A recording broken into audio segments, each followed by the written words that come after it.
Promovido e tutelado pelo Tribunal da Relação do Porto e instalado no seu Palácio da Justiça, acaba de ser inaugurado, 18 de abril de 2024, um novo espaço museológico na cidade.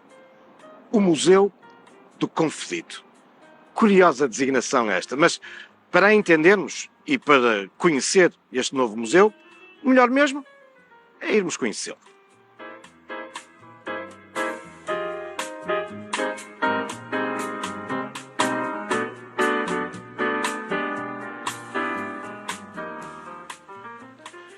Inaugurado em 1961, o Palácio da Justiça é um dos mais imponentes edifícios da cidade do Porto. Ele parece relativamente discreto quando visto do Jardim da Cordoria e, no entanto, desenvolve-se ao longo de 6 pisos, muito mais evidente quando contemplamos do lado voltado para o Douro, para as virtudes. O Museu do Conflito foi instalado no 3º piso, no seu topo sul. E, mesmo à entrada, somos recebidos por 2 amplas vitrines que nos evocam este diálogo e esta evolução histórica entre a justiça divina, que aqui é evocada num conjunto de imagens sacras e documentos de justiça assentes no direito divino, mas também neste diálogo com o direito dos homens. E aqui nos aparece representado, entre outros, por um conjunto de togas e de outros trajes profissionais ligados à justiça. E é a partir daqui que entramos no Museu do Conflito.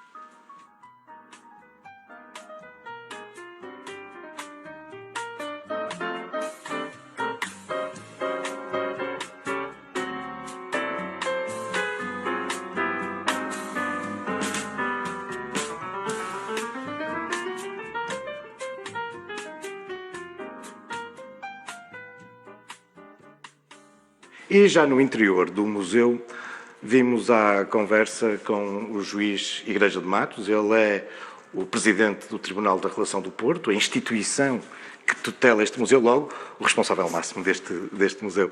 Doutor, como é que surge este museu? Bom, o museu já existe há algumas décadas. Estava num pequeno espaço, mais ou menos amadorístico, da boa vontade daqueles que foram coligindo os documentos e o espólio do museu. E depois surgiu esta oportunidade por uma circunstância muito própria. O Palácio da Justiça tinha aqui, albergava a Caixa Geral de Depósitos, uma agência da Caixa Geral de Depósitos, que, entretanto, por razões comerciais, de gestão bancária, entenderam sair e nós agarramos esta oportunidade de transformar o nosso pequeno museu, o projeto museu, num museu já com outras dimensões e características.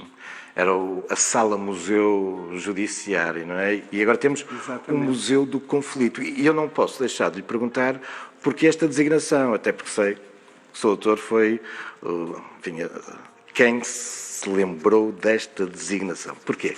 O Museu do Conflito. Pode ser um bocadinho estranho, quando pensamos num tribunal, de conflito. Pois, quer dizer, essa é uma pergunta recorrente. O que de alguma maneira foi propositado e quisemos que fosse assim. O nome é polémico, gera até algum desconforto e procura ser isso mesmo. Polémico, que chama a atenção das pessoas num primeiro momento, pretende ser assertivo, no sentido que desperta curiosidade. Se reparar, todos os tribunais existem porque existem conflitos. É verdade. Se não houvessem conflitos, não existiriam tribunais. Mas o que é certo é que a forma como lidamos com os conflitos é que, de alguma maneira, define aquilo que é a natureza humana. E, nesse sentido, existem basicamente 3 formas de lidar com o conflito. Uma primeira forma é resolvê-lo através do diálogo, conversando, que é, enfim, a forma normal do dia-a-dia com que tentamos ultrapassar o conflito.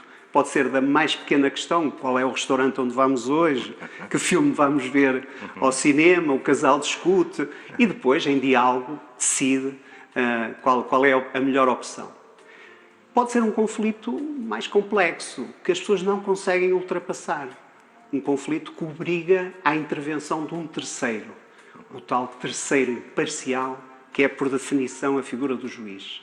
Nesse contexto, os tribunais existem para resolver os conflitos que as pessoas, no seu diálogo, na sua capacidade de intermediação e de pacificação, não conseguem resolver.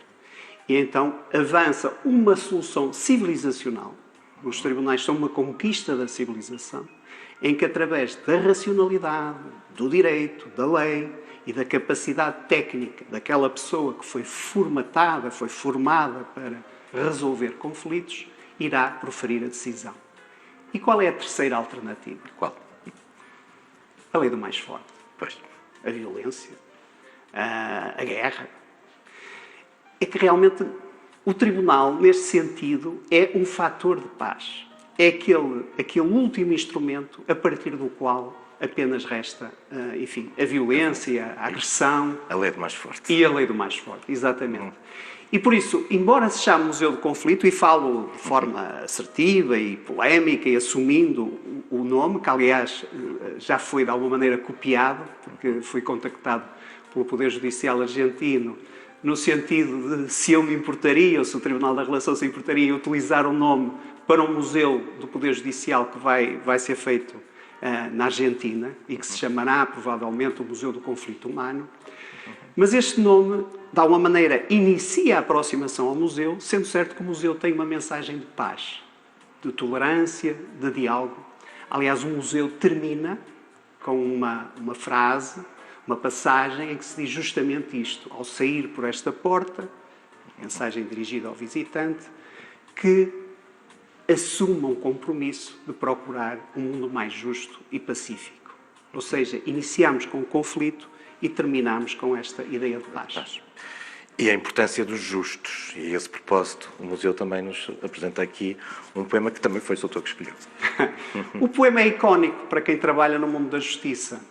É um poema que, basicamente, há muitas leituras que podem ser feitas a partir do poema do Jorge Luís Borges, Os Justos. A ideia central, na minha perspectiva, é de que a justiça, em termos de definição abstrata, é difícil de ser feita. Ninguém define a justiça, há várias formas de definir, consoante os tempos e a civilização. É melhor procurarmos encontrar o justo. Aquele que no dia-a-dia, nas pequenas coisas da vida, exerce atos justos. É uma ideia aristotélica, que foi o Aristóteles que criou esta ideia, da ideia do justo. E é muito por aí que o museu, de alguma maneira, se afirma. Veja, por exemplo, o caso dos processos emblemáticos, que tem um título sugestivo. Os processos não são pessoas de papel, ou seja, a procura desta ideia humanista, de aproximação ao outro, de empatia, de uma reflexão próxima, imediata, concreta, e não uma ideia de justiça abstrata ou formal. Aquele que acarinha um animal adormecido, o que prefere que os outros tenham razão, e esses que se ignoram estão a salvar o mundo. É como termina o poema Os Justos, como sabe.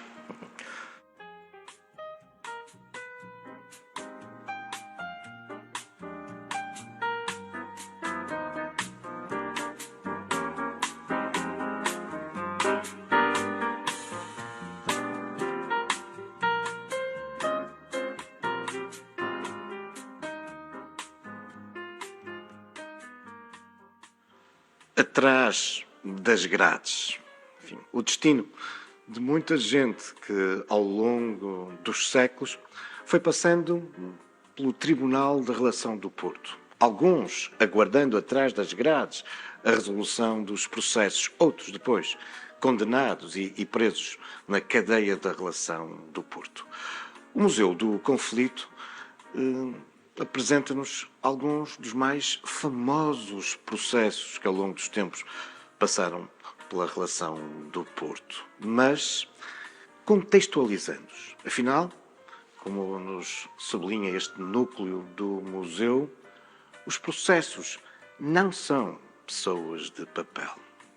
E, por trás deles, por trás desses processos, há de facto contextos e histórias pessoais mesmo quando estamos a falar de famosos processos, como, por exemplo, aquele que envolveu aquele que era na época considerado o maior escritor português, o maior escritor do ultrarromantismo português, Camilo Castelo Branco, que foi preso e julgado na relação do Porto, acusado de adultério com uma jovem poetisa da cidade, Ana Plácido. Mas é exatamente nessa altura em que Camilo está preso na relação do Porto que conhece uma outra figura bem popular do país, José de Telhado, o famoso bandoleiro que Camilo acabará um bocadinho por contribuir para criar a imagem de Zé Telhado como o Robinho dos Bosques portugueses. Os dois acabam por desenvolver uma amizade na cadeia. Será o próprio Camilo a ceder o seu advogado para defender José de Telhado. Aqui, entre outros processos, vemos também o famoso caso do crime da Rua das Flores, envolvendo um conhecido, conceituado professor da Escola Médico-Cirúrgica do Porto, Urbino Freitas, acusado de procurar assassinar muitos membros da sua família para poder ficar com a herança. São esses processos que nós podemos aqui observar e também folhear graças aos novos suportes informáticos e que nos permite conhecer, ler alguns dos mais importantes pormenores e passagens destes processos.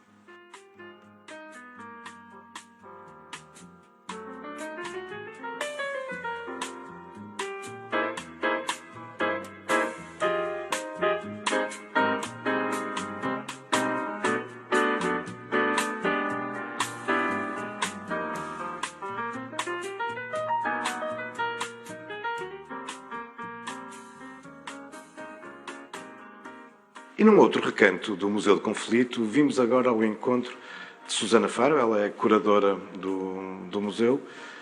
Susana, percorrendo aqui o interior do museu, o que é que nós encontramos? Encontramos a coleção do Tribunal da Relação do Porto, trabalhada em 3 momentos, ou 3 temas. Um primeiro sobre a cidade e a forma como a cidade cresceu e se desenvolveu até aos dias de hoje, também alicerçada na questão do conflito.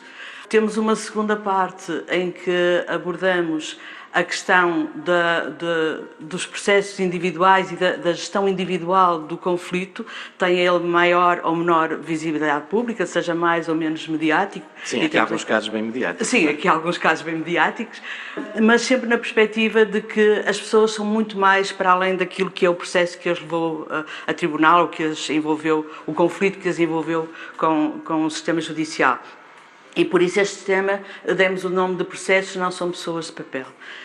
E esta segunda fase da exposição articula-se com esta em que nos encontramos, que tem a ver com a questão do sistema judicial e da punição, e daí termos também aqui alguma informação sobre a cadeia da relação, por um lado, mas também sobre as questões da identificação dos culpados, da efetiva identificação ou prova de culpa ou de inocência, e todas estas questões associadas à prisão e ao cumprimento de penas e ao sistema judicial.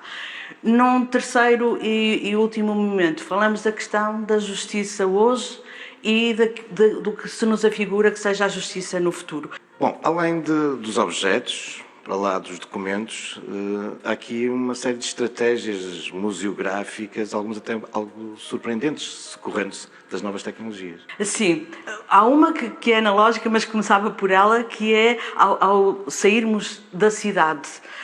E aqui também quase metaforicamente, ao sairmos da cidade e entrarmos na parte judicial e que leva também à questão do cumprimento de penas e das cadeias, temos uma porta gradeada, como simulando quase a porta da cadeia da relação. Mas temos também algumas apostas mais digitais, como um livro em que se pega em alguns excertos dos processos mais emblemáticos e que a pessoa pode folhear e consultar com a devida da transcrição, porque a letra, o manuscrito nem sempre é fácil de ler, com os excertos mais curiosos dos processos mais emblemáticos. Susana, além das peças, dos objetos e dos documentos que de imediato saltam aos nossos olhos, há aqui uma estratégia através de gavetas de muito mais coleção que está escondida e que se convida as pessoas para descobrir? Sim, a coleção foi colocada aqui numa lógica diferente da que teve ao longo dos anos. Mas ela conta, são elementos, são elos de uma história. Alguns são expostos de imediato, são visíveis de imediato, outros são convite à descoberta. E há coisas muito interessantes para descobrir nestas gavetas, com alguns exemplos de documentação e de objetos e de episódios da história, não só do Tribunal da Relação do Porto, mas também da história da cidade. E há aqui alguns objetos curiosos, não sei se posso destacar alguns. Sim, se pudesses destacar 2 ou 3 objetos que gostes particularmente. Sim. Já que estamos nesta parte da exposição, começava por destacar ali um livro que tem uma carta muito curiosa, que é uma reclamação dos presos da cadeia da relação face aos privilégios que o Sr. Camilo Castelo Branco, que também esteve preso na cadeia da relação em 1860, face aos privilégios que o Sr. Camilo Castelo Branco tinha na cadeia. Tem a ver com sopa, não é? Sim, que eles recebem a sopa fria porque houve um desacato na prisão e foram penalizados e recebem a sopa fria, e eles referem que se tivessem o mesmo poder junto à comunicação social que tinha o Sr. Camilo Castelo Branco, se calhar também comiam a sopa quente como eu. Um outro objeto curioso é uma lanterna de carcereiro, que creio que não precisa de explicações, é uma lanterna de carcereiro. Ou então, aqui nesta outra parte de identificação da culpa ou da inocência do indivíduo, temos aqui uma abordagem às questões ou à facilidade ou menos facilidade com que se identificavam os indivíduos. Eu não resisto a falar só do sistema antropométrico, que é ali na transição do século XIX para o século XX começa a ser implementado, e que parte de 12 anotações do corpo da pessoa para identificar características, para permitir identificar o culpado ou o inocente. Mas temos depois um sistema mais avançado que surge mais ou menos na mesma época, que é através da identificação dos dados da impressão digital, da nossa pele, da superfície. E esse sistema da datiloscopia ou papiloscopia tem um kit, uma espécie de kit, uma mala com uma série de elementos que são usados para fazer o reconhecimento da impressão digital, e depois, hoje é informatizado, mas depois era preciso reconhecer linha a linha. E depois, hoje temos já a colaboração dos sistemas de ADN, da leitura de ADN, que torna mais eficaz também esta identificação. Mas são alguns objetos curiosos e, porventura, até desconhecidos, ou se não desconhecidos, pelo menos surpreendentes, que encontramos aqui no museu.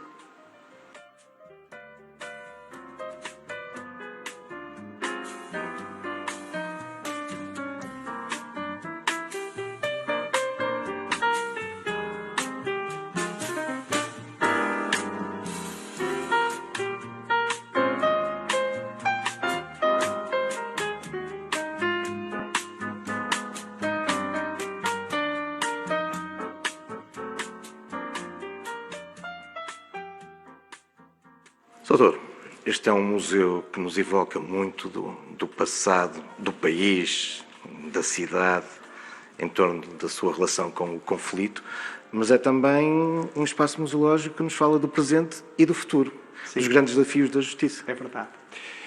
De facto, o essencial é mostrar o nosso espólio, aquilo que são os nossos objetos, os nossos documentos, e é essa partilha com a cidadania, com quem nos visita, que nós essencialmente pretendemos passar essa mensagem e essa missão.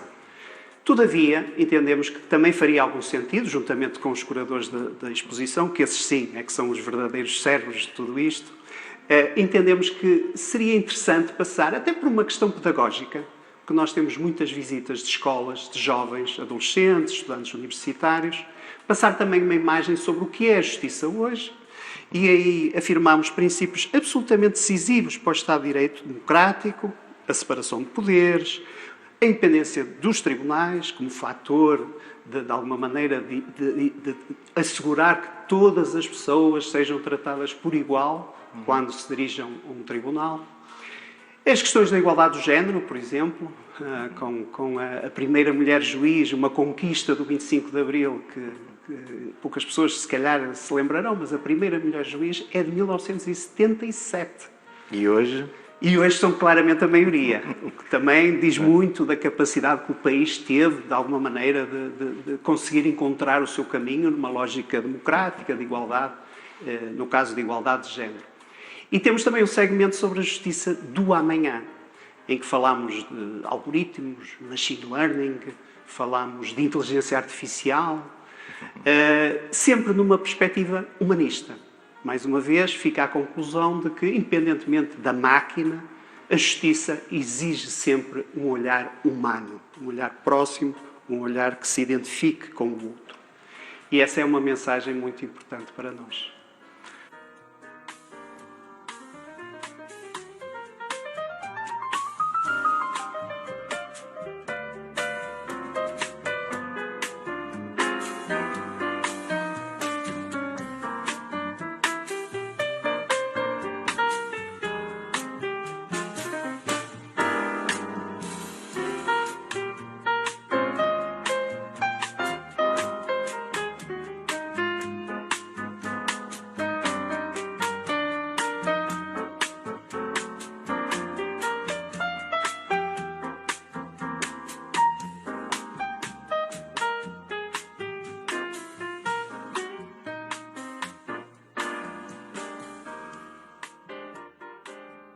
À entrada e à saída do Museu do Conflito, somos recebidos por um conjunto de imagens aparentemente antagónicas, mas que nos recordam que o nosso percurso individual, enquanto sociedade, enquanto cidade, é feita de conflito, de confronto, de tensões, mas também da procura da resolução desses conflitos. E mesmo à saída do museu, somos convidados a refletir sobre todos esses conceitos que, em negrito, as palavras ao longo do percurso nos vão recordando. Somos convocados para também nós procurarmos as melhores formas, as melhores soluções para a resolução dos conflitos, contribuindo assim para uma sociedade mais justa e pacífica. E também, por causa destas reflexões, este é um museu que importa conhecer.